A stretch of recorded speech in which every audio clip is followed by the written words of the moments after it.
እሺ የዘውትር ተከታታዮች እንግዲህ ጤና ቤት ሕክምና ቤት ሕክምና ከምንሰጠው በተጨማሪ እንግዲህ ስለ ጤና በቀጥታ ኦንላይን ላይ ትምህርት ለህብረተሰቡ ግንዛቤ እየሰጠን ነው።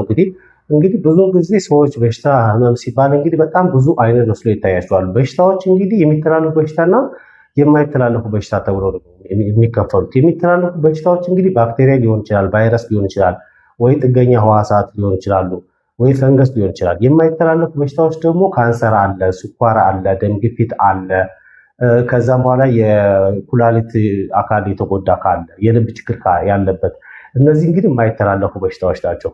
እንግዲህ ከሚተላለፉት በሽታዎች ብዬ እንዳልኳቸው የሚተላለፉ በሽታዎች ደግሞ በሁለት መንገድ ይከፈላሉ። የሚተላለፉ በሽታዎች ቀጥታ የሚተላለፉ በሽታዎች እና በተዘዋዋሪ የሚተላለፉ በሽታዎች ተብሎ በሁለት ይከፈላሉ። ቀጥታ የሚተላለፉ በሽታዎች የሚባሉት እንግዲህ ቀጥታ የሰው ልጅ በሽታ አምጪ ህዋሳትን ቀጥታ በእጁ አምጥቶ ወደ ራሱ ሰውነት ሲያስገባ ማለት ሲበላቸው ወይም ሲጠጣቸው ማለት ነው። እንግዲህ በምግብ ወይ በውሃ ቀጥታ ወደ ሰውነቱ ውስጥ እንዲገባ ሲያደርጋቸው፣ ያ ማለት እንግዲህ የሰው ልጅ በሽታን እያየ ቀጥታ ወደ ሰውነቱ እንዲገባ አይፈቅድም። ይሄ የታወቀ ነው። ግን ህብረተሰቡ እነዚህ በሽታዎች የሚመጡበትን መንገድ የሚከላከልበትን መንገድ ግንዛቤ ስለሌለው ነው። ግን ባክቴሪያ በአይን ስለማይታይ ቀጥታ ወደ አፉ ያስገባቸዋል። ወደ አፉ የሚያስገባቸው እንግዲህ በሽታዎች ታይፎይድ አለ፣ ታይፎይድ አለ፣ ኮሌራ አለ፣ ሁኮርም አለ፣ ጃርዲያ አለ፣ አሜባ አለ። እነዚህ እንግዲህ ቀጥታ የሰው ልጅ ባክቴሪያዎችን በአፉ በልቶ በሽታ የሚመጣበት ወይም እነዚህ በሽታዎች ሰውነቱ ላይ የሚከሰቱበት ሰው ባክቴሪያዎችን በሽታ አምጪ ህዋሳትን ቀጥታ በአፉ ነው የበላቸው። በአፉ ነው የበላቸው ስልሽ ቢየስል በመጠጥም መልክ ሊሆን ይችላል። እንግዲህ ውሃው ተበክሎ ሊሆን ይችላል። የውሃ መጠጫ ብርጭቆ ተበክሎ ሊሆን ይችላል። ወይም ሰሃኑ ተበክሎ ሊሆን ይችላል። ምግብ የሚበላበት ትሪ ሊሆን ይችላል የተበከለው። ሁለተኛ ደግሞ ባለቤቱ ራሱ ንጽህናውን እጁን ሳይታጠብ ምግብ ተመግቦ ሊሆን ይችላል። እንግዲህ አንዳንድ ሰዎች ከአንድ ሰዓት ከ20 ደቂቃ በፊት ወይ ከ10 ደቂቃ በፊት እጃቸውን ታጥበው ከሆነ እንግዲህ እጄን ታጥቤያለሁ ብሎ ዝሎ የሚመግባሉ።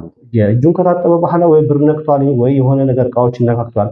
ባክቴሪያዎች እንግዲህ በሂደት በደንብ አድርጌ አብራራቸዋለሁ። ባክቴሪያዎች እንግዲህ ከሽንት ቤት የሚነሱ አሉ፣ በአየር የሚመጡ አሉ፣ ወይ በነፍሳቶች የሚመጡ አሉ እና እጁን ከታጠበ በኋላ የነካካቸውን ነገሮች ምን እንደሆኑ ሳያውቅ ቀጥታ ሲበላ የታይፎይድም ህመም ወይም የኮሌራ ተቅማጥ የሚያስቀምጠው የሁኮርም ኮሶ የምንለው ጃርዲያ አሜባ የሚባለውን ነገር ቀጥታ በአፉ አስገብቷቸዋል ማለት ነው።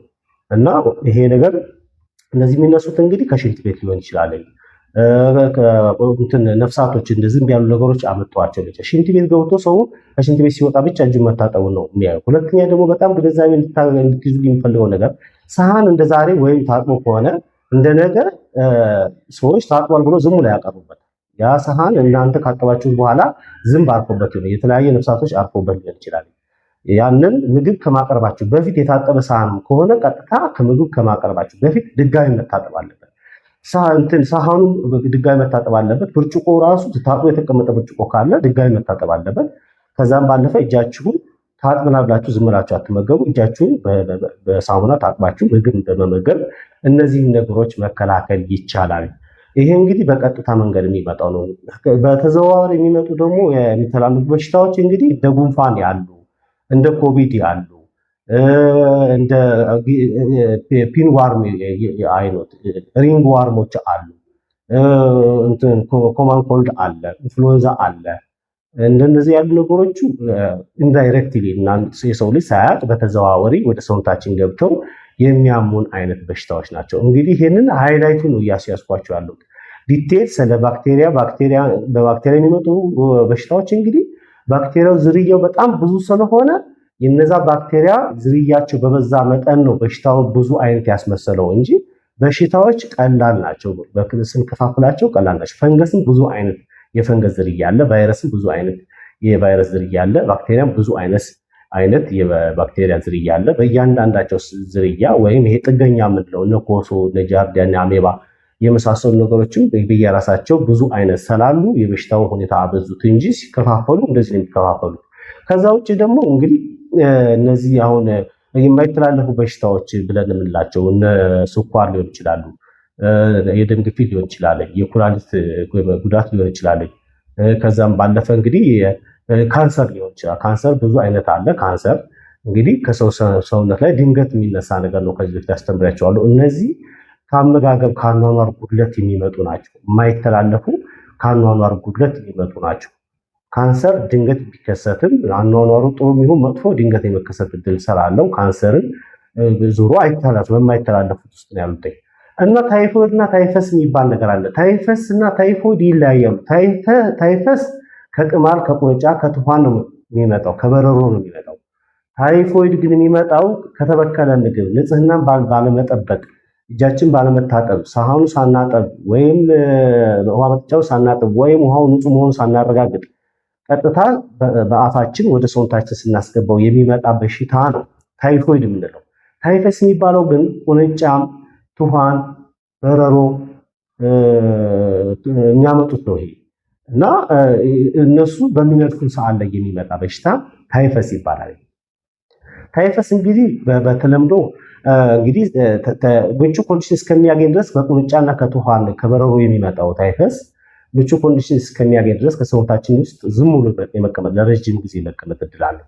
እና እሱ የሚመጣው እንግዲህ በቁንጫ አንድ በሽታ ካለበት ቦታ ላይ ህመም አልተሰማው በሰውነት ተደብቆ ነው ያለ። የዛን ሰው ደም ጠጣና ትዘልና ወደ ሌላ ሰው ሰውነት አካል ትሄድና ያንን የዛኛውን ንጹህ ሰው አካል ወይም ገላ በምትነክስበት ሰዓት ላይ ታስተላልፋለች። ትኋንም በተመሳሳይ ነው። በረሮም በተመሳሳይ ነገር ነው የሚያስተላልፈው። እንግዲህ አይጥ ትኋን ማነው አይጥ ታይፎይድና ታይፈስን ታመጣለች የሚባል ነገር አለ በኢትዮጵያ ላይ። በየወጣ ስትሉ ኢትዮጵያ ላይ ነው ብዙ ይሄ ነገር ያለው። አይጥ የታይፎስና የታይፎይድን በሽታ ታመጣለች እና ለአይጥ ማጥፊያ መድኃኒት አዘጋጅተናል ብሎ ይባላል። አይጥ በራሷ ከእንስሳዎቹ አንድ አካል ነው። የራሷን ህይወት ነው የምትኖረው። አይጥ ታይፎይድና ታይፈስን አታስተላልፍም። ከአይጥ ላይ አይጥና ድመት ውሻ አይለያይም። ቁንጫና ውሻ አይለያይም። ቁንጫና ድመት አይለያይም። ቁንጫና አይጥ አይለያይም። መቼም ከውሻ ላይ ቅማል አይገኝም። ከውሻ ላይ ትኋን አይገኝም። ወይ ከአይጥ ላይ ትኋን አይገኝም። ስለዚህ እሷ ላይ የሚራባው እሷ እንደ መኖሪያነት የሚጠቀመው ቁንጫ ታይፎይድ ያለበትን ሰው ነክሶ ወደ ሰው ልጅ መጥቶ ታይፎይድ ያለበት ነክሶ ሌላውን ሲነክስ ታይፎይድን ያስተላልፋል ነው እንጂ አይጥ ላይ ታይፎይድ የሚባልም ታይፈስ የሚባልም በሽታ የለባትም። እሷ የራሷን ህይወት ነው የምትኖረው። ስለዚህ ከአይጥ ላይ ያለው ቁንጫ ነው የሚያስተላልፈው። እንግዲህ አይጥን እናጠፋለን ብለን መድኃኒት ካዘጋጀን ታይፎይድ ስለምታመጣ ነው ብላችሁ ግንዛቤ የያዛችሁ ሰዎች ነገ ጠዋት ውሻ ላይ ቁንጫ አለ፣ ውሻ ላይ ያለውን ቁንጫ ደግሞ ያመጣል ትሆኑ። ውሻ ማጥፋት አይቻልም፣ ድመትንም ማጥፋት አይቻልም። እንደዛ ሲባል እንግዲህ ትኋንም እና ቅማልም ከሰው ጋር ነው። ቅማል በአሁኑ ሰዓት ላይ ይኖራል ተብሎ አይታሰብም። እና ዋናው ነገር ግንዛቤ የምትይዙት እንግዲህ አይጥ እያመጣችብን ነው ብላችሁ እንዳታስቡ። ከአይጡ ላይ ያለው ቁንጫ ነው የሚያመጣው፣ ትኋን ቅማል ነው የሚያመጣው። እና አይጥ ላይ ብቻ ሳይሆን ከድመት ላይ ያለ ቁንጫም እንደሚያመጣ ግንዛቤ አድርጉ። ከውሻ ላይ ያለ ቁንጫ እንደሚያመጣም ግንዛቤ ብታደርጉ ነው። ይሄን የሚያመጣው ታይፈስ የሚባለው። ታይፎይድ ግን ታይፎይድ በሰውነታችን ላይ ገብቶ ወዲያውኑ ነው ህመም የሚሰማው። ትኩሳት፣ ራስ ምታት፣ የሰውነት የመቆርጣትን ባህሪ ያመጣል። ታይፈስን ተመሳሳይ ባህሪ ሆኖ እያለ ብርድ የማለትና ራስ ምታት ነው ምልክቱና ታይፎይዱ ሰውነታችን ላይ ገብቶ በአፋችን ያስገባውን ታይፎይድ ህመም በሚሰማ ሰዓት ምቹ ኮንዲሽን ሲያገኝ ከዚህ በፊት ተደብቆ የነበረው ታይፈስ ከቅማል ከቁንጫ ከትኋን የመጣው ይነሳና ራስ ምታት፣ ከፍተኛ የሆነ ራስ ምታት፣ ብርድ ማለት ስሜት ይሰማና ወደ ሕክምና ሄዳችሁ ስትመረመሩ ታይፎይድና ታይፈስ አለ ይባላል። እና ሁሉ ጊዜ ታይፎይድና ታይፈስ ሰውነት ላይ ለምን አይጠፋም እንዴት ነው እንደዚህ የሚባለው ብሎ የሚጠይቁት ሰዎች አሉ። ኦልሬዲ ታይፎይዱ እንደገባ ነው ማነው ታይፎይድ ብሎ ከምግብ የሚያመን ታይፎይድ እንደገባ ወዲያውን ሪያክት ያደርግና ሰውነታችን ትኩሳት እንዲመጣ ሰውነታችን እንዲቆርጣጥ ምን ያደርጋል። ግን ከዚህ በፊት ጤነኛ መስለን ዝም ብለን ስንንቀሳቀስ ከሰውነታችን ውስጥ ገብቶ ታይፎይድ ራሱን ደብቆ ምቹ ኮንዲሽን እስከሚያገኝ ድረስ ዝም ብሎ ቁጭ ይላል። ታይፈስ የሚባለው ከቅማል ከቁንጫ የሚመጣው። ስለዚህ ታይፈስ አሁን ከምግብ የገባው ሰውነታችን ላይ ራስ ምታት ትኩሳት በሚያመጣበት ሳለ በዚህ ሳለ ምቹ ኮንዲሽን ያገኝና ይሄ ታይፈስ ምንለው ከቅማል ከቁንጫ የመጣው እሱ ወዲያውን ተደርቦ ሲመጣ ላብራቶሪ ምርመራ ሲደረግ ታይፎይድና ታይፈስ አለባችሁ ይባላልኝ። እና አንድ ላይ ተደርቦ የሚመጡት ለምንድነው? ታይፈስ የምንለው ራሱን ደብቆ ስለሚቆይ ታይፎይድ የህመም ስሜት ሰውነታችን ላይ ሲፈጥር እሱም ራሱን ያራባና ለበሽታ ሊዳርገናል ነው።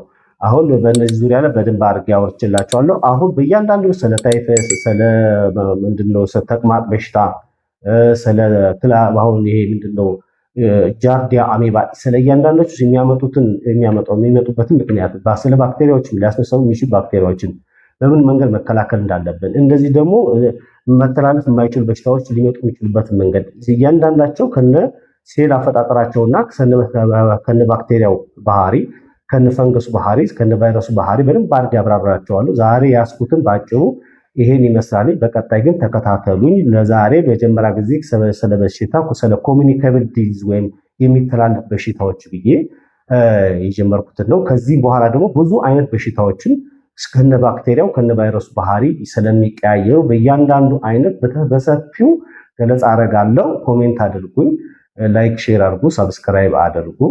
ለዛሬ አመሰግናለሁ።